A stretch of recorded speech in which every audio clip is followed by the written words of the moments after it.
দেখেন কেমনে অনুশোচনা করলে, তওবা করলে আমার আল্লাহ কত বড় গুনাহ মাফ করে দেয়। আরে বাবাজি, কেউ কারোর দিকে নজর দিবেন না। আমি যতক্ষণ আলোচনা করব সকলেই দিল দিয়ে একটু শ্রবণ করার চেষ্টা করবেন। আরে বাবাজি, আজকে আমরা চলতে ফিরতে কত গুনাহ করে ফেলি। আমরা কবিরা গুনাহ করেছি, সগীরা গুনাহ করেছি, মিথ্যা বলেছি, জেনা করেছি। আরে বাবাজি, আপনি যদি আল্লাহর কাছে অনুতপ্ত হতে পারেন, অনুশোচনা পোষণ করে, আপনি যদি তাহাজ্জুদ দাঁড়িয়ে যাইতে পারেন, আপনি যদি আল্লাহর কাছে ক্ষমা চাইতে পারেন, আমার আল্লাহ আপনার জিন্দেগীর গুনাহগুলো মাফ করে দেবে। করে বলেন সুবহানাল্লাহ। আমার লা তাকুনাতু মির রাহমাতিল্লাহ, ইন্নাল্লাহা ইয়াগফিরুদ যুনুবা জামিআ, ইন্নাহু হুয়াল গফুরুর রহিম। জোরে বলেন আল্লাহু আকবার। আরেকটু জোরে বলেন আল্লাহু আকবার। আমার ভাইরা, আমার বন্ধুগণ, জীবনের শেষ বয়ান মনে করে দিয়ে আপনাদের সামনে বয়ান করে দিয়ে যাই রে বাজান। যারা বসে আছেন কেউ কাহার দিকে তাকাতাকি করবেন না, সকলেই দিলের কান লাগিয়ে শোনার চেষ্টা করবেন। অনেকেই অনেক বছর হয়ে গেছে, অনেকে এখানে আছেন 40 বছর পার হয়ে গিয়েছে, অনেকের 50 বছর পার হয়ে গিয়েছে। আরে মুরব্বি বাবাজি, জীবনে তো গুনাহ কম করলেন না, জীবনে তো গুনাহ কম করলেন না। আজকের এই মজলিসে বয়ানটা শুনিয়া যান, যদি বাসায় গিয়ে আমল করতে পারে, আমার দিল সাক্ষী দিচ্ছে আমার আল্লাহ আপনার জিন্দেগীর গুনাহগুলো মাফ করে দিয়ে বেগুনাহ বানিয়ে দিবে। জোরে বলেন সুবহানাল্লাহ। আরেকটু জোরে জোরে বলেন সুবহানাল্লাহ। আমার ভাইরা, আমার বন্ধুগণ, আল্লাহর নবীর একজন সাহাবী নাম হচ্ছে হযরত ওমর ফারুক রাদিয়াল্লাহু তাআলা আনহু। বন্ধু, আল্লাহর নবীর কাছে যাচ্ছেন, এমন অবস্থায় রাস্তায় যাইতে যাইতে হঠাৎ করে একটা যুবকের দিকে নজর পড়ে যায়। এই যুবক রাস্তার মধ্যে মাথা ঠুকাইয়া ঠুকাইয়া কান্না করে, মাথা থেকে রক্ত বের হয়ে যায়। এই যুবক কান্না করে আর মাথা ঠুকাইয়া ঠুকাইয়া কান্দে, যুবকের কপাল দিয়ে রক্ত ঝরতেছে। হযরত ওমর ডাক দিয়ে বললেন, না যুবক ভাই, বলো না তোমার কি হয়েছে, তুমি কেন কান্না করো, তোমার কান্নার কারণটা কি আমি জানতে পারি? ওই যুবক ডাক দিয়ে বলতেছে, ওমর ভাই, না, আমার কান্নার কারণটা আমি তোমারে বলবো না। আমি আমার কান্নার কারণ আমার নবী, বিশ্ব নবী রাহমাতুল লিল আলামিনকে বলতে চাই। জোরে বলেন সুবহানাল্লাহ। আরেকটু জোরে জোরে বলেন সুবহানাল্লাহ। নবী আমার মদিনারই বুলবুল, আমার আল্লাহ ভালোবেসে নামটি দিলেন হাবিবে রাসূল। মারহাবা বলেন। নবী আমার মদিনারই বুলবুল, আমার আল্লাহ ভালোবেসে নামটি রাখলেন হাবিবে রাসূল। আরে সেই নবীর না মানিলে, সেই নবীর না বুঝিলে থাকবে না ঈমান। আশিক বিনে কে বুঝিবে আমার দয়াল নবীর শান। মারহাবা বলেন। আমার বন্ধুগণ, হবে সর বন্ধুগণ, উত্তর জামালপুর এলাকার বাবাজিরা, আমি জানি না আমি আর আপনাদের মাহফিলে কোনোদিন আসতে পারবো কিনা, আর আমার কোন হায়াতের কোনো গ্যারান্টি নাই। আপনারা যে চিরজীবন বেঁচে থাকবেন, কারো হায়াতের কোনো গ্যারান্টি নাই। বন্ধু, জীবনের শেষ বয়ান মনে করে নিয়ে আপনাদের সামনে দিল খুলে কিছু কথা বলে দিয়ে যাই। যারা আসছেন প্লিজ কেউ কারো দিকে তাকাতাকি করবেন না। যারা আসছেন চমৎকার ভাবে আপনারা সুন্দর করে শ্রবণ করবেন। যারা এখনো বাইরে ঘোরাফেরা করতেছে, বন্ধু এই কোরআনের মজলিসটা আগামীকালকে আর বসবে না। এই জন্য বাজান যারা এদিক সেদিক ঘোরাফেরা করতেছেন, এই মাহফিলের ভিতরে এসে বসে যাও। আমার আল্লাহ আপনার জিন্দেগীর গুনাহগুলো মাফ করে দিয়ে আমল দিয়ে ভরপুর করে দিবে। জোরে বলেন সুবহানাল্লাহ। বাবাজিরা, আল্লাহ রাব্বুল আলামিন ডাক দিলেন, নবী গো তামাম পৃথিবীর মানুষগুলোকে আপনি জানিয়ে দেন আমি আল্লাহ রাব্বুল আলামিন এই দুনিয়ার জমিনে মানুষদেরকে পাঠিয়ে দিয়ে এই মানুষগুলোর উপরে আমি আল্লাহ দুইটা রহমত, দুইটা বরকত আমি আল্লাহ নাজিল করে দিলাম। জোরে বলেন সুবহানাল্লাহ। এক নম্বরে আপনি নবীকে আমি তামাম পৃথিবীর জন্য রহমত করে পাঠাইলাম। দ্বিতীয় নম্বরে আপনার উপরে 30 পারা নূর নামক কোরআন আমি আল্লাহ বান্দা বান্দীদের হেদায়েতের জন্য পাঠিয়ে দিলাম। জোরে বলেন সুবহানাল্লাহ।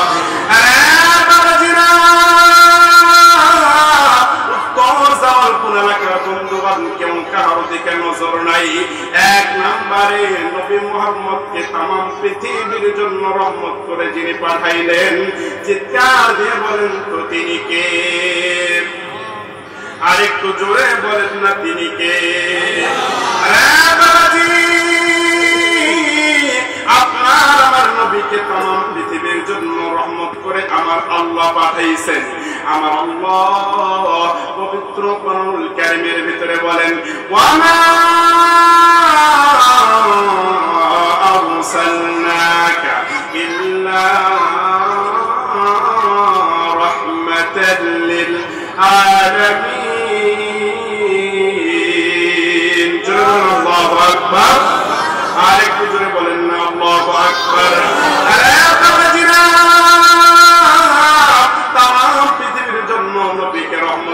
পাঠিয়েছেন আমার আল্লাহ ডাক দিয়ে বললেন, নবী গো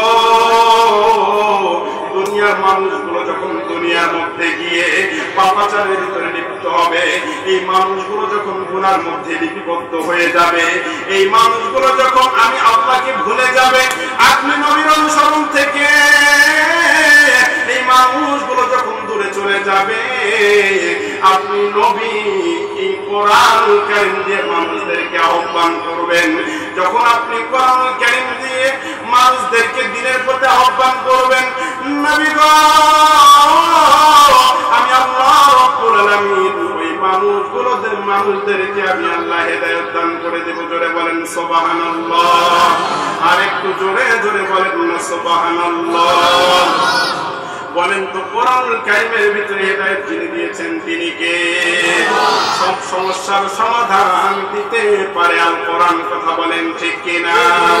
সমাধান চাও যদি জীবনে মরণে, ফিরে চাও খুঁজে নাও চোখ রাখো কোরআনে। সমাধান চাও যদি জীবনে মরণে, ফিরে চাও খুঁজে নাও চোখ রাখো কোরআনে। ঘরে বলো কিংবা রাষ্ট্রে বলো, ঘরে বলো কিংবা রাষ্ট্রে বলো, অশান্তি দূর করে শান্তি আনে। সমাধান চাও যদি জীবনে মরণে, ফিরে চাও খুঁজে নাও চোখ রাখো কোরআনে। জোরে বলেন না মারহাবা। তাহলে সব সমস্যার সমাধান দিতে পারে কোরআন। কথা বলেন ঠিক কিনা? আমার বন্ধুগণ, ভাবে চোরের বন্ধুগণ কেউ কার দিকে নজর দিবেন না। নিজ একটু চিন্তা করেন না রে বাবাজি, এই মুহূর্তে যদি আপনি আমি মারা যাই, বাবাজি আপনি আমি যখন মারা যাব, আপনার আমার আত্মীয় স্বজনরা আমাদেরকে বিদায় দেওয়ার জন্য উপস্থিত হয়ে ভিড় করবে। আপনার আমার বিদায়ের জন্য এই মানুষগুলো ভিড় জমাবে। এই মানুষগুলি হুজুরের কাছে গিয়ে ডাক দিয়ে বলবে, হুজুর গো আর করবেন না দেরি, জলদি আমার বাবা মারা গেছে, আমার বাবার গোসল দেওয়া লাগবে, আমার বাবার কাপড়ের কাফন পরানো লাগবে, আমার বাবাকে কবরের ভিতরে রাখা লাগবে। বাবাজি, আজকে যে সন্তানের লাইগে আপনি দুনিয়ার ভিতরে বিঘা বিঘা সম্পত্তি করলেন, আজকে যে সন্তানের লাইগে আপনি বড় বড় ফ্ল্যাট তৈরি করলেন, আজকে যে সন্তানের লাইগে আপনি বড় বড় গাড়ি ক্রয় করে রাখলেন, আজকে যে সন্তানের লাইগে আপনি কোটি কোটি টাকা ব্যাংক ব্যালেন্স করলেন, আরে বন্ধু,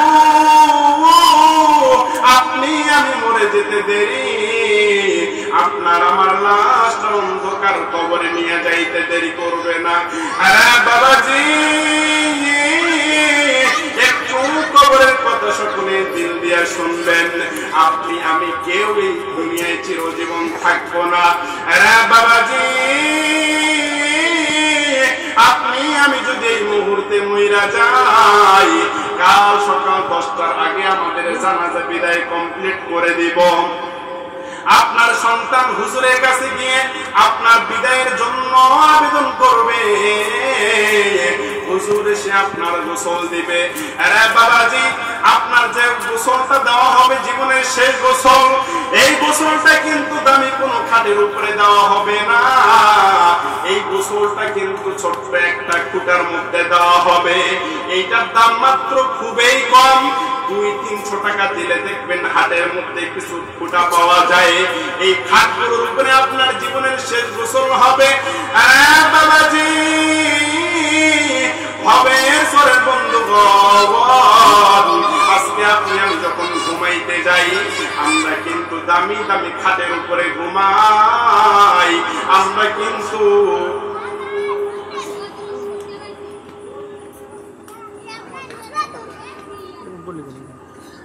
আমার ভাইরা, আমার বন্ধুগণ, এই জন্য বাজান কেউ কাহার দিকে নজর দিবেন না। আপনি আমি যখন মারা যাব, আপনার আমার গোসল দেওয়া হবে ছোট্ট একটা খাটের উপরে। এই খাটটার দাম খুব বেশি হবে না, 200-300 টাকা দিলে এই খাটটা পাওয়া যাবে। বাবাজি, এই খাটের উপরে আপনার জীবনের শেষ গোসলটা হবে। আজকে যখন আমরা ঘুমাইতে যাই, আমরা ঘুমাইতে গেলে দামি দামি খাটের উপরে ঘুমাই, অনেকেই বক্স খাটের উপরে ঘুমায়, অনেকে জাজিমের উপরে ঘুমায়, অনেকেই খেতা কম্বল বালিশ দিয়ে ঘুমায়। বাবাজি, আপনি যখন মারা যাবেন, আপনার গোসল দেওয়া হবে, এই গোসলের খাটটা কিন্তু দামি কোনো খাট হবে না। আবার যখন গোসল দেওয়ার পরে আপনার গায়ে যে পোশাকটা পরানো হবে, বাবাজি, এই পোশাকটা কিন্তু খুব দামি কাপড়ের হবে না, সাদা কাপড় দোকান থেকে ক্রয় করে এনে আপনার 3 টুকরা কাপড় করবে। এই 3 টুকরা কাপড় দিয়ে আপনাকে গোটা শরীরটা পেঁচাবে, পেঁচানোর পরে আপনারে কিন্তু খাটের উপরে শোয়ানো হবে। বাবাজি, আজকে যখন আমরা মার্কেটের মধ্যে যাই, আমরা কিন্তু দামি দামি পাঞ্জাবি দেখি, আমরা এগুলো ব্যবহার করব। আমরা দামি দামি স্যুট দেখি, আমরা দামি দামি কোট দেখি, আমরা দামি দামি কত ব্র্যান্ডের কাপড় দেখি, আমরা এগুলো ব্যবহার করব নিজের সৌন্দর্যের জন্য। বন্ধু, দেখেন দেখেন, আপনি আমি যখন মারা যাব, আপনার আমার দেহে আর এত সুন্দর দামি কাপড় থাকবে না, আপনার আমার জন্য 3 টুকরা সাদা কাপড় বরাদ্দ থাকবে। এই সাদা কাপড়ে প্যাকেট কইরা আপনারে আমারে কবরের দিকে নিয়ে যাবে। এই দুনিয়া যাওয়ার সময় দামি কোনো গাড়ির মধ্যে নিয়ে যাবে না। দেখবেন আজকে যখন আমরা এক প্রান্ত থেকে আরেক প্রান্ত যাই, আমরা কিন্তু দামি দামি গাড়ির উপরে চলাফেরা করি, বাসের উপরে যাই, সিএনজির উপরে যাই, প্রাইভেট কারের উপরে যাই, আমরা কিন্তু দামি দামি বাইকের উপরে যাই। কিন্তু আপনি আমি যখন মারা যাব, আপনার আমার জীবনের শেষ গাড়ি হবে মসজিদের ওই পালকি। ওই পালকি কইরা 4 কান্দে 4 জন লইয়া এলাকাবাসীরা সহ আপনাকে কবরের দিকে নিয়ে যাবে। আপনি তখন মনে মনে চিন্তা করবেন, আমি অনেক ওয়াজ শুনেছি, হুজুররা বলেছে অন্ধকার কবরে নাকি আমার সঙ্গে কেউ যাবে না। এই তো আমার সঙ্গে কত মানুষ আমার খাটিয়ার পিছনে যাইতে আছে, এই মানুষগুলো মনে হয় সবাই আমার আপন। কিন্তু যখন আপনাকে কবরের পাশে আপনার খাটিয়াটা নামাবে, নামানোর পরে যখন আপনার লাশটা কবরের মধ্যে দুইজন নেমে নামাবে, একজন মাথার দিকে আর একজন পায়ের দিকে, যখন আপনার দেহটাকে কবরের মধ্যে শোয়াইবে, আপনি তখন মনে মনে চিন্তা করবেন, আহারে দুনিয়ার মানুষ, আমি এতক্ষণ মনে করেছিলাম এই দুইটা লোক মনে হয় আমার আপন হবে, এখন দেখি এই দুইটা লোক আমার আপন নয়। এই দুইটা লোক যখন পাশের কঞ্চিগুলো বিছায়া দিবে, বিছায়া দেওয়ার পরে এই দুইটা লোক একসাথে চট করে উঠিয়া যাবে। এই লোকগুলো উঠিয়া যাওয়ার পরে আপনার কবরটাকে অন্ধকার বানানোর জন্য কলা পাতাগুলো বিছায়া দিবে। দেওয়ার পরেও শুধু ক্ষান্ত হবে না, এই অন্ধকার কবরে আলো যাওয়ার কারণে আপনার আপনজনেরা সবাই তিন মুঠো করে মাটি আপনার অন্ধকার কবরটাতে দিয়ে আর অন্ধকার বানিয়ে দিবে। এই জন্য বাজার অন্ধকার কবর কিন্তু আলোকিত করা লাগবে। এই অন্ধকার কবর আলোকিত করবেন কি দিয়ে? এই অন্ধকার কবর আলোকিত করতে হলে ভালো আমলের দরকার আছে। বন্ধু, এই অন্ধকার কবর যদি আপনি আলোকিত করতে চান, আপনার আমলের প্রয়োজন আছে।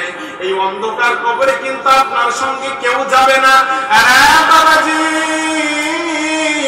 এই জন্য বাজার নিজের কবরের কথা নিজে চিন্তা করেন। দেখেন যে মানুষগুলো কবরের কথা চিন্তা করতেছে, এই মানুষগুলোর চোখে কিন্তু পানি আসা শুরু হয়ে গিয়েছে। যেই মানুষগুলো কবর নিয়ে চিন্তা নাই, যেই মানুষগুলো কবরকে নিয়ে ভয় করে না, এই মানুষগুলোর দিলগুলো পাষাণ হয়ে গিয়েছে। এই মানুষগুলোর চোখে দিয়ে পানি বের হয় না, এই মানুষগুলোর কবরের কথা চিন্তা হয় না। আরে বাবাজি, এই জন্য বলে জীবনের শেষ বয়ান মনে করে দিয়ে বলে দিয়ে যাই, ওই অন্ধকার কবরে আপনার আপনজন বলতে কেউ থাকবে না। দুনিয়ার মধ্যে আপনি বেঁচে আছেন, আপনার সন্তান আপনার আপন। দুনিয়ার মধ্যে আপনি বেঁচে আছেন, আপনার স্ত্রী আপনার আপন। দুনিয়ার মধ্যে আপনি বেঁচে আছেন, আপনার বন্ধু বান্ধব আপনার আপন। আপনি যখন মরে যাবেন, আপনার আপন বলতে কেউ আর থাকবে না। আপনার আপন বলতে যিনি হবেন তিনি জোরে বলেন তো কে? আর একটু জোরে বলেন না তিনি কে? আর একটু জোরে বলেন না তিনি কে? বন্ধু, মুসলমান বাপ ভাইরা আমার, কেউ কোনো দিকে নজর নাই। এই অন্ধকার কবর কিন্তু ভালো জায়গা নয়। এই অন্ধকার কবর কিন্তু ভালো জায়গা নয় রে বাবা। বাবাজি, গুনাহ লইয়া যদি আপনি অন্ধকার কবরে যান, এই অন্ধকার কবরের মাটি আপনাকে দুই পাশ দিয়ে আপনার চাপ দিবে, আপনার পাজরের হাড়গুলো ভেঙে যাবে। আরে বাবাজি, আজকে দুনিয়ার মধ্যে আপনি যদি একটা বিষধর সাপ দেখেন, আপনি ভয়ে পালিয়ে যান, আপনি ভয়ে আরেকদিকে সরে যান। আজকে বিদ্যুতের বোর্ডে আপনি হাত দেন না, কারেন্ট শর্ট পড়বে। আজকে আপনি বনের যে কোনো হিংস্র প্রাণী থেকে আপনি পালিয়ে যান, ভয়ে আপনাকে আক্রমণ করবে। আজকে আপনি আগুনের মধ্যে হাত দিতে চান না, হাত পুড়িয়ে যাবে। আরে বন্ধু, অন্ধকার কবরে আপনার সাপে আপনাকে খাবে, পোকামাকড় গুলো আপনাকে খাবে। আপনাকে অন্ধকার কবরে কত কষ্ট করতে হবে জানেননি? আপনি মারা যাওয়ার পরে আপনার দেহের পোকাগুলো আপনাকে খেয়ে খেয়ে আপনার মাংসগুলো শেষ করে ফেলবে, আপনার হাতের নখগুলো পড়ে যাবে, আপনার পুরো শরীরটা মাংসগুলো পচে পচে যাবে। আপনার আর শরীরে কোনো মাংস থাকবে না, আপনার দেহটার হাড্ডিগুলো শুধু পড়ে থাকবে। বাবাজি, দুনিয়ার জমিনে যে সম্পদ নিয়ে আপনি ক্ষমতাবান হলেন, আপনি টাকা পয়সা ইনকাম করে দামি দামি খাবার খাইলেন, দামি দামি পোশাক পরলেন, আপনি এত কিছু করলেন, যে শরীরের জন্য এই শরীরটা পুষে যাবে, এই শরীরটা আপনার পোকামা করে খেয়ে ফেলবে। হ্যাঁ বাবাজি, ওই জাহান্নাম কিন্তু ভালো জায়গা নয়, ওই কিয়ামতের মাঠ কিন্তু ভালো জায়গা নয় রে বাবা। আজকে দুনিয়ার মধ্যে আমাদের কি সূর্য তাপ দেয় কত হাজার হাজার কোটি মাইল দূর থেকে, আমরা কিন্তু সহ্য করতে পারি না। আমরা সূর্যের তাপ পেলে আমরা এসির ভিতরে যাই, আমরা ফ্যানের বাতাসের ভিতরে যাই, আমরা ফ্রিজে ঠান্ডা পানি খাই। আরে বাবাজি, ওই কিয়ামতের মাঠে আমার আল্লাহ রাব্বুল আলামিন যখন সোয়াদ মাথার উপরে সূর্যটা নিয়ে আসবেন, সূর্যের 12টা মুখ দিয়ে যখন আপনাকে তাপ দিবে, আরে বাবাজি আপনার মাথার মগজগুলো যখন টক টক টক টক করে ফুটতে থাকবে, হাতের মার যেমন বলে পড়ে যায়, আপনার মাথার মগজগুলো ঠিক সেভাবে টক টক টক টক করে পড়তে থাকবে। আরে বাবাজি, ওই দিন কিন্তু কোনো পানি পাবেন না, ওই দিন কিন্তু কোনো ছায়া পাবেন না। ওই দিন আমার আল্লাহ রাব্বুল আলামিন নবীর মাধ্যমে জানিয়ে দেয়, নবী গো তামাম পৃথিবীর মানুষগুলোকে জানিয়ে দেন, তারা যদি দুনিয়ার ভিতরে যদি সৎ কাজ করে, ভালো আমল করে, আমি আল্লাহ কিয়ামতের মাঠে ওই বান্দাকে আরশ আযমের তলে ছায়া দান করব। জোরে বলেন সুবহানাল্লাহ। আরেকটু জোরে জোরে বলেন না সুবহানাল্লাহ। এই জন্য বাজান কিয়ামতের মাঠ কিন্তু ভালো মাঠ নয়। কিয়ামতের মাঠে যখন আপনি একটা নেকির জন্য আপনার সন্তানের কাছে যাবেন, আপনার সন্তান আপনারে চিনব, আপনার সন্তান আপনারে চিনব না, আপনার স্ত্রী আপনারে চিনব না, আপনার আপনজনেরা কেউ আপনাকে চিনব না। ওই কিয়ামতের মাঠে আপনি একটা নেকির জন্য সারা কিয়ামতের মাঠ ঘুরে বেড়াবেন, আপনি কিন্তু একটা নেকিও পাবেন না। এই জন্য বাজান বলি দুনিয়ার মধ্যে আপনি যদি ভালো আমল করতে পারেন, আপনার কবরটাকে আমরা জান্নাত দিয়ে ভরপুর করে দিবে। জোরে বলেন সুবহানাল্লাহ। আর একটু জোরে জোরে বলেন সুবহানাল্লাহ। কালেমা পড়েন লা ইলাহা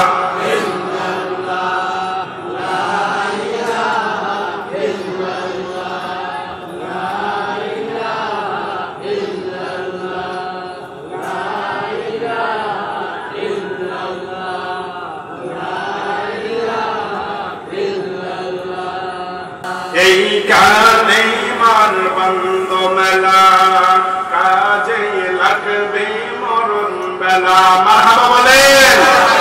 এই কানে মার বন্ধ মেলা, কাজে লাগবে মরণ বেলা।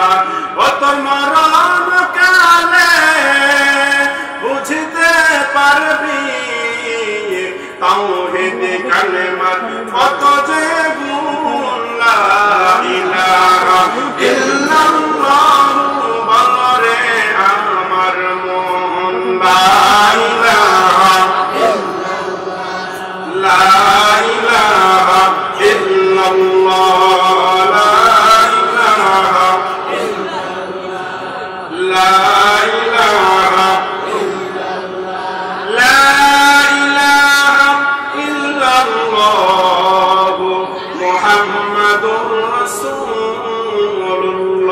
আওয়াজ দিয়ে বলেন না সাল্লাল্লাহু আলাইহি ওয়াসাল্লাম। আমার ভাইরা, আমার বন্ধুগণ, আল্লাহ রাব্বুল আলামিন ডাক দিলেন, নবী গো তামাম পৃথিবীর মানুষদেরকে আপনি জানিয়ে দেন, নবী গো দুনিয়ার ভিতরে যারা ভালো আমল করবে, যারা সৎ কাজ করবে, আমি আল্লাহ রাব্বুল আলামিন ওই বান্দা বান্দীদেরকে 2টা পুরস্কার দিয়ে পুরস্কৃত করব। জোরে বলেন সুবহানাল্লাহ। আর একটু জোরে জোরে বলেন সুবহানাল্লাহ। আমার বন্ধুগণ, আল্লাহ রাব্বুল আলামিন ডাক দিলেন, নবী গো তামাম পৃথিবীর মানুষদেরকে আপনি জানিয়ে দেন, নবী হে এক নম্বরে আমি আল্লাহ রাব্বুল আলামিন ওই ব্যক্তির জিন্দেগীর গুনাহগুলো maaf করে দিব। দুই নম্বরে ওই ব্যক্তিকে আমি আল্লাহ রাব্বুল আলামিন জান্নাত দিয়ে ধন্য করব। জোরে বলেন সুবহানাল্লাহ। আর একটু জোরে জোরে বলেন সুবহানাল্লাহ। আমার ভাইরা, আমার বন্ধুগণ, কেউ কোনো দিকে তাকাতাকি করবেন না। আমি আর বেশিক্ষণ আপনাদের মাঝে আলোচনা করব না। দিল দিয়ে সকলে একটু মনোযোগ দিয়ে শুনবেন। ওই অন্ধকার কবর কিন্তু আপনার আপন নয়, ওই কিয়ামতের মাঠ কিন্তু আপনার আপন নয়, ওই জাহান্নাম কিন্তু আপনার আপন নয়। এগুলো যদি আপন করতে চান তাহলে আপনার দরকার হচ্ছে আমল। আপনার যদি আমল ভালো থাকে আমার আল্লাহ রাব্বুল আলামিন আপনাকে কবর হাসর কিয়ামত জাহান্নাম থেকে মুক্ত করে দিবে। জোরে বলেন সুবহানাল্লাহ। আর একটু জোরে জোরে বলেন সুবহানাল্লাহ। আমার ভাইরা, আমার বন্ধুগণ, অনেক যুবক ভাইরা এখানে আসছেন। অনেক যুবক ভাইরা তার যৌবনটা কালটা নষ্ট করে ফেলেছে। অনেক যুবক ভাইরা তার যৌবন কালটা গুনাহ দিয়ে নষ্ট করে ফেলেছে। এক যুবক ভাই, আজকে আপনাদের জন্য আমি কিছু আলোচনা দিয়ে যাব। আরে যুবক বন্ধু, জীবনে অনেক গুনাহ করছো, আর গুনাহ করা যাবে না। এই যৌবনকালের হিসাব কাকে দিতে হবে? জোরে বলেন তো তিনি কে? আর একটু জোরে জোরে বলেন না তিনি কে? বাবাজি, যারা মুরব্বী বাচ্চারা বসে আছেন, আপনাদের কিন্তু যৌবনের হিসাব আমার আল্লাহকে দিতে হবে। যারা যুবক ভাইরা আছেন তাদের যৌবন কালের হিসাব আল্লাহকে দিতে হবে। এই জন্য বাজার যৌবন পেয়ে গুনার মধ্যে লিপিবদ্ধ থাকলে চলবে না। যৌবন কালে ইবাদত করতে হবে, ইবাদত করার পাশাপাশি গুনার জন্য অনুতপ্ত হতে হবে, গুনার জন্য অনুশোচনা পোষণ করতে হবে। যেই বান্দাগুলো গুনাহ করার পর অনুতপ্ত হবে, অনুশোচনা পোষণ করবে, আমার আল্লাহ রাখবে বললেন নবী গো তামাম পৃথিবীর মানুষদেরকে জানিয়ে দেন নবী গো,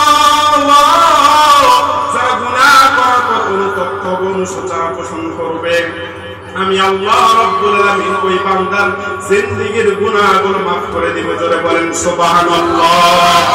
আর একটু জোরে জোরে বলেন সুবহানাল্লাহ। দেখেন তো, দেখেন কেমনে অনুশোচনা করলে, তওবা করলে আমার আল্লাহ কত বড় গুনাহ maaf করে দেয়। আরে বাবাজি, কেউ কারো দিকে নজর দিবেন না। আমি যতক্ষণ আলোচনা করব সকলেই দিল দিয়ে একটু শ্রবণ করার চেষ্টা করবেন। আরে বাবাজি, আজকে আমরা চলতে ফিরতে কত গুনাহ করে ফেলি। আমরা কবিরা গুনাহ করেছি, সগীরা গুনাহ করেছি, মিথ্যা বলেছি, জেনা করেছি।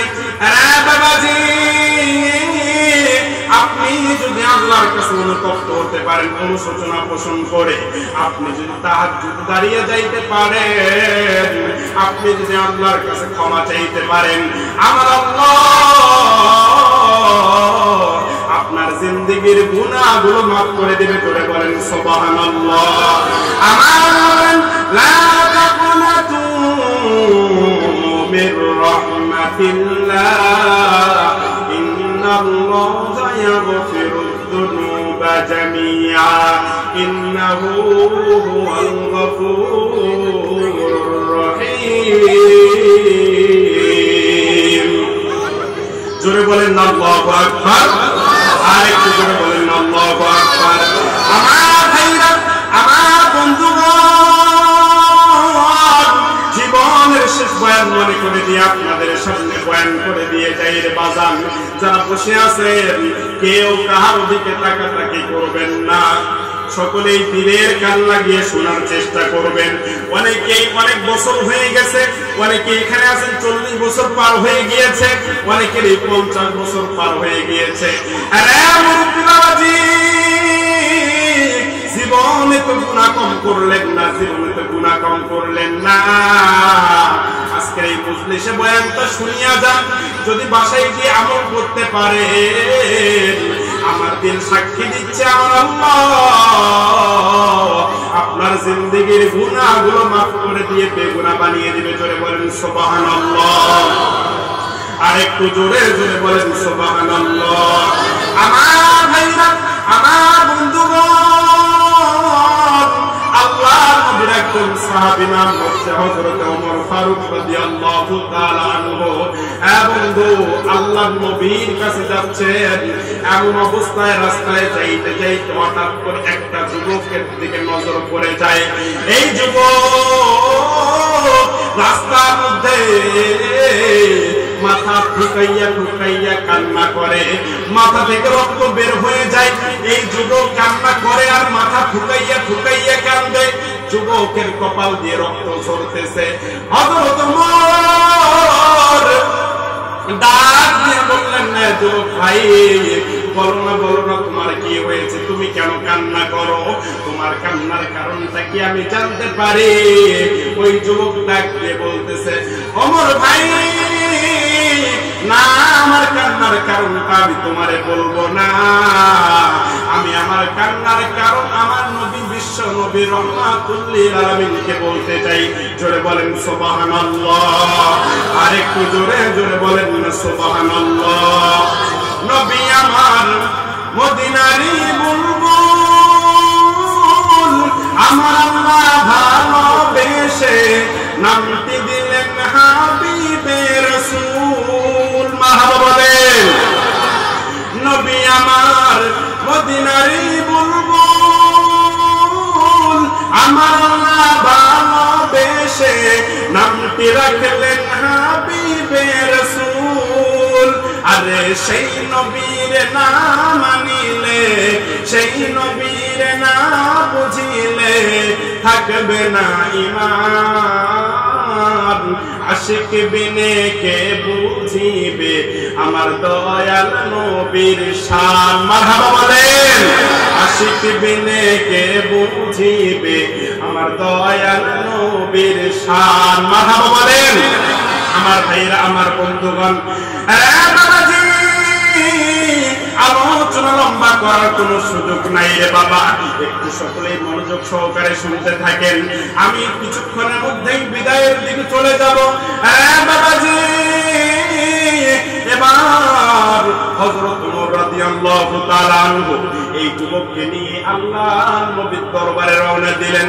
নবীর দরবারে যাইতে যাইতে নবী যখন হুজরাখানার সামনে চলে আসলেন, আমার নবীর যখন হুজরাখানার সামনে ওমর ফারুক রাদিয়াল্লাহু তাআলা আনহু দাঁড়িয়ে গেলেন, ওমর ডাক দিয়ে বলেন, যুবক, একটু অপেক্ষা করো, আমি নবীর দরবার থেকে তোমার জন্য সুপারিশ করি, তারপরে তোমাকে ভিতরে নিয়ে যাব।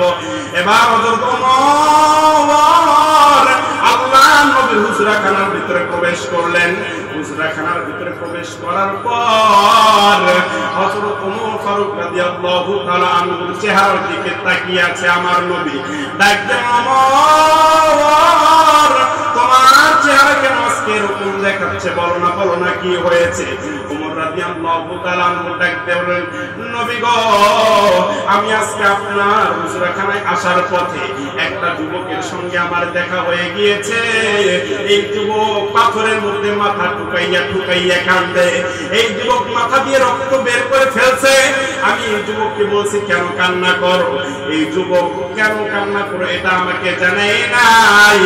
এই যুবক বলতেছে, আমি অনেক বড় একটা গুনাহ করে ফেলেছি, জানি না আমার আল্লাহ আমাকে মাফ করবে কিনা। এই যুবক এই ভেবে ভেবে কান্দে, কিন্তু আমি তার গুনার খবরটা জানতে চাই। এই যুবক আমারে বলতে চায় না। এই যুবক বলে, আমি আমার নবীর দরবারে গিয়ে বলবো। আমার নবী ডাকতে বলল, ওমর, যুবকটা কই? যুবকটাকে নিয়ে আসছনি? বলে, হ্যাঁ, আমি ওই যুবকটাকে নিয়ে আসছি, আপনার সাথে কথা বলবে। এবার হযরত ওমর রাদিয়াল্লাহু তাআলা আনহু এই যুবককে যখন নবীর দরবারে নিয়ে আসলেন, নবীর সামনে বসিয়ে আছেন। এবার আল্লাহর নবী ডাক দিলেন, বলো না তোমার কি হয়েছে, তুমি কেন পাথরের মধ্যে মাথা ঠুকাইয়া ঠুকাইয়া কান্দো? তোমার কোনো সমস্যা বলো না, আমি তোমার সমস্যার সমাধান করে দিব। এবার এই যুবক ডাক দিলেন, নবী গো, আমি একটা গুনাহ করেছি, এই গুনার কথাটা যদি আমি আপনাকে বলি তাহলে আপনি ভীষণ রাগ করবেন, আপনি আমারে আপনার হুজরাখানার ভিতর থেকে তাড়াইয়া দিবেন, আপনি আমারে দেখতে পারবেন না। আল্লাহর নবী ডাক দেন, ওমর ওই যুবককে ডাক দিয়ে বলো না আমি রাগ করব না, ওই যুবক তার গুনার কারণটা যেন আমাকে বলে, তার গুনাহটা যেন আমাকে প্রকাশ করে। এবার ওই যুবক ডাক দেন, নবী গো আমি এত বড় একটা গুনাহ করে ফেলেছি, আমার মনে হচ্ছে আমি আসমানের থেকে অনেক গুনাহ করে ফেলেছি, আমার মনে হচ্ছে আমি জমিনের থেকে অনেক গুনাহ করে ফেলেছি, আমার মনে হচ্ছে জাহান্নামের থেকেও আমি অনেক বড় গুনাহ করে ফেলেছি। আমার নবী ডাকতে বলল,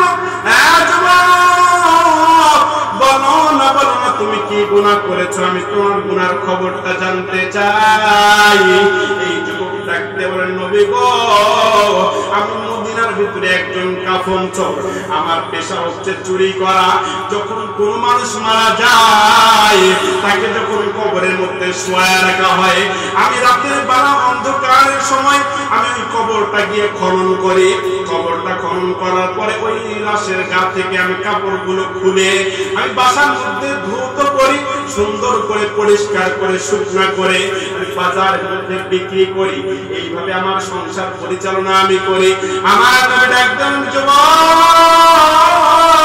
তুমি অনেক বড় একটা অন্যায় করো, যাও যাও তুমি তওবা করো, আর জিন্দেগিতে কোনো কাজ করবা না, আমার আল্লাহ হয়তো তোমাকে মাফ করে দিতে পারে। এই যুবক ডাকতেন, নবী গো আমি যদি শুধু চুরি করতাম তাহলে আমি আপনার কাছে আসতাম না, আমি এর থেকেও অনেক বড় একটা গুনাহ করে ফেলেছি। আমার নবী ডাকতেন, যুবক বলো না তুমি কি গুনাহ করে ফেলেছো, আমি তোমার গুনার খবরটা জানতে চাই, আমি তোমার গুনাহটা জানতে চাই, দেখি আমার আল্লাহ তোমাকে মাফ করে কিনা। এই যুবক ডাকতেন, নবী গো আমার পেশা হচ্ছে মৃত ব্যক্তির কাফন চুরি করা, আমি প্রতিদিনের ন্যায় একদিন মদিনার ভিতরে একজন সুন্দরী একটা মেয়ে, তার নাম হচ্ছে জামিলা, এই মেয়েটা হঠাৎ মারা গেছে। এই মেয়েটা বড় সুন্দরী ছিল, এই মেয়েটা বড় গুণবতী একটা মেয়ে ছিল, এই মেয়েটা একজন কোরআনের হাফেজা ছিল, এই মেয়েটা ভালোভাবে পর্দা করতো, নিজের চেহারা কাউকে কোনোদিন দেখাইতো না। এই মেয়েটা বিয়ে করে নাই, এই মেয়েটার কাছে অনেক দামি দামি প্রস্তাব আসছিল, মদিনার ভিতরে অনেক বিশিষ্ট ব্যবসায়িকরা প্রস্তাব দিয়েছিল, কিন্তু এই মেয়েটা গ্রহণ করে নাই, এই মেয়েটা বিয়ে করে নাই, কিন্তু হঠাৎ একটা রোগে পড়ে মারা গেছে। নবী গো আমি ওই দিন ওই মেয়েটার কবরে গিয়েছিলাম, যাওয়ার পরে আমি যখন মেয়েটার কবরটা খনন করি, করার পরে মেয়েটার কবরে যখন আমি প্রবেশ করি, প্রবেশ করার পরে যখন তার দেহ থেকে আমি কাফনগুলো খুলি যখন উপরের দিকে চলে আসি, আমার দিনের ভিতরে শয়তান ওয়াসওয়াসা দেয়, যুবক জিন্দেগিতে অনেক লাশের কাফন চুরি করছিস, আজকে তোর হাতে যে লাইটটা আছে এই লাইটটা একটু এই মেয়েটার দিকে মারে না। এই মেয়েটা এত বড় একজন সুন্দরী মেয়ে, এত বড় গুণবতী মেয়ে, কোরআনের হাফেজা মেয়ে, এই মেয়েটাকে কোনোদিন কোন পুরুষ দেখে নাই, এই মেয়েটার কোনো বিয়ে হয় নাই, এই মেয়েটা কুমারী একটা মেয়ে। আমি শয়তানের ওয়াসওয়াসায় পড়িয়া এই মেয়েটার কবর থেকে যখন কাফনগুলো খুলে উপরের দিকে চলে আসি, শয়তান যখন আমার ওয়াসওয়াসা দেয়, আমি আমার হাতের লাইটটা যখন ওই মেয়েটার উপরে মারি, আমার নফস বড় খারাপ হয়ে গেল, আমি পাগলা কুকুরের মতো শয়তানের ওয়াসওয়াসায় পড়িয়া আমি ওই মেয়েটার দেহটা নষ্ট করে দিলাম, আমি ওই মেয়েটার সাথে জেনা করে উঠে আসলাম। আমি যখন কবরের উপরে চলে আসছি, ওই কবর থেকে একটা আওয়াজ আসে, একটা আওয়াজ আসে, হারাম যুবক আমি জিন্দেগিতে কোন পুরুষের সামনে মুখ দেখাই নাই, আমি জীবদ্দশায় আমি আমার যৌবন কালটা হেফাজত করেছি, আমি চেয়েছিলাম এই যৌবন কালটা আমি আমার আল্লাহর কাছে উপহার দেব। আরে যুবক আমার তুমি নষ্ট করে দিলা, আমি তোমার কিয়ামতের ময়দানে ছাড়বো না। নবী গো, এই কথাটা আমি এখন খাইতে গেলেও শুনতে পারি, আমি এখন ঘুমাইতে গেলেও শুনতে পারি, আমি এখন কোন কাজে আমার মন বসে না, সব সময় এই আওয়াজটা আমার কানে ভাসে। নবী গো, আমি আপনার কাছে এসেছি, বলেন তো নবী গো, আমার আল্লাহ কি আমার এই গুনাহটা মাফ করবে কিনা? আমার নবী ডাকতে বলেন, আর একটু সময় তুমি আমার হুজরাখানার ভিতরে থাকবা না, তুমি যদি আমার হুজরাখানার ভিতর থেকে বেরিয়ে যাও, আমার আল্লাহ তোমার উপর গজব নাযিল করতে পারে। আমার নবী যখন এই যুবককে তাড়িয়ে দিলেন, এই যুবক মরুভূমির ভিতরে চলে গেল। একদিন নয়, 2 দিন নয়, সংক্ষেপ করে দিলাম আমি, হ্যাঁ বাবাজি, একদিন নয়, 2 দিন নয়, একাধারে আল্লাহর কাছে কান্নাকাটি করিয়া, তাসবিহ তাহলিল পড়িয়া, নামাজ পড়িয়া, খাতি দিলে তওবা করিয়া, এই যুবক কান্না করে আর কান্না করে। একদিন নয়, 2 দিন নয়, 40 দিনের মাথায় আমার আল্লাহ ওই যুবকের তওবা কবুল করে নিয়ে যুবকের জিন্দেগীর সমস্ত গুনাহগুলো মাফ করে দেয়। জোরে বলেন সুবহানাল্লাহ, আর একটু জোরে জোরে বলেন না সুবহানাল্লাহ। আরে মুসলমান বাবাজি, এই জন্য বাজান বলি, আপনাদেরকে বলি, জিন্দেগীতে অনেকেই অনেক গুনাহ করেছেন। আমার আল্লাহ বলেন, লা তাকুনাতু মির রাহমাতিল্লাহ, বান্দা হতাশ হইও না, নিরাশ হইও না, আমি আল্লাহর নাম গফফার। আমি আল্লাহর কাছে যদি তুমি তওবা করতে পারো, তাওবাতুন নাসুহা, খাঁটি তওবা যদি করতে পারো, তাহাজ্জুদের নামাজ দাঁড়িয়ে আমি রবের কাছে একান্তই তোমার গুনার কথাগুলো যদি বলতে পারো, আর 2টি চোখের পানি যদি ফেলিয়ে দিতে পারো, আমি আল্লাহর ভয়ে, জাহান্নামের ভয়ে তোমার চোখের পানি নাকের ডকার আগে আসার আগে আমি আল্লাহ তোমার তওবা কবুল করে নিয়ে তোমার জিন্দেগীর গুনাহগুলো মাফ করে দেব। জোরে বলেন সুবহানাল্লাহ, আর একটু জোরে জোরে বলেন সুবহানাল্লাহ। এই জন্য বলেন, কবরের কথা চিন্তা করেন। আরে বন্ধু, নামাজ ছাড়া যাবে না, রোজা ছাড়া যাবে না। এরা বন্ধু মা বোনদেরকে বলে দিয়ে যায়, মা বোন আপনারা পর্দা ছাড়বেন না, স্বামীর খেদমত করবেন, মা বাবার খেদমত করবেন। আরে বন্ধু, আল্লাহ রাব্বুল আলামিনের প্রতি ঈমান আনবেন, নেক কাজ করবেন, ভালো কাজ করবেন, অতীতের গুনাহের জন্য তওবা করবেন। আমার আল্লাহ হতে পারে আপনার জিন্দেগীর সমস্ত গুনাহগুলো মাফ করে দিয়ে আপনার জন্য কবরে জান্নাত রেডি করে রেখে দিবেন। জোরে বলেন সুবহানাল্লাহ, আর একটু জোরে জোরে বলেন সুবহানাল্লাহ। আমার ভাইরা, বন্ধুগণ, আল্লাহ রাব্বুল আলামিন বলেন, ইন্নাল্লাযীনা আমানু ওয়া আমিলুস সালিহাতি কানাত লাহুম জান্নাতুল ফিরদাউসি নুজুলা। যে মানুষগুলো ঈমান আনয়ন করার পরে ভালো কাজগুলো করতে পারবে, নবী গো, तमाम পৃথিবীর মানুষগুলোকে আপনি জানিয়ে দেন, আমি আল্লাহ রাব্বুল আলামিন ওই ব্যক্তির জন্য জান্নাতুল ফিরদাউস উপহার করে রেডি করে রেখে দিয়েছি। জোরে বলেন সুবহানাল্লাহ, আর একটু জোরে জোরে বলেন সুবহানাল্লাহ। কালেমা পড়েন, লা ইলাহা লা ইলাহা ইল্লাল্লাহ, লা ইলাহা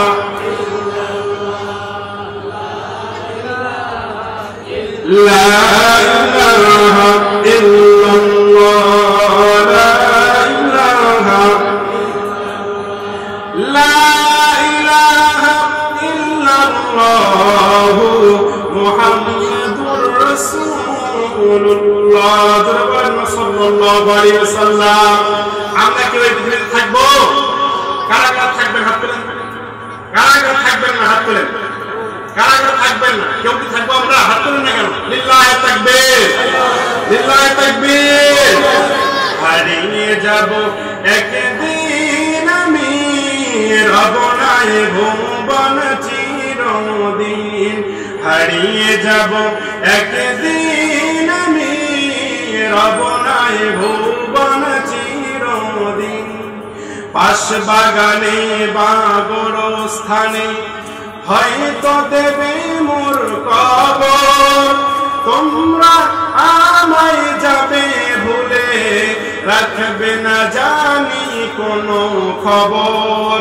করবে কি মনে আমার কথা, ফেলবে কি অশ্রু কোনদিন, হারিয়ে যাব একদিন আমি, রব নাই ভুবন চিরদিন। মারহাবা বলেন।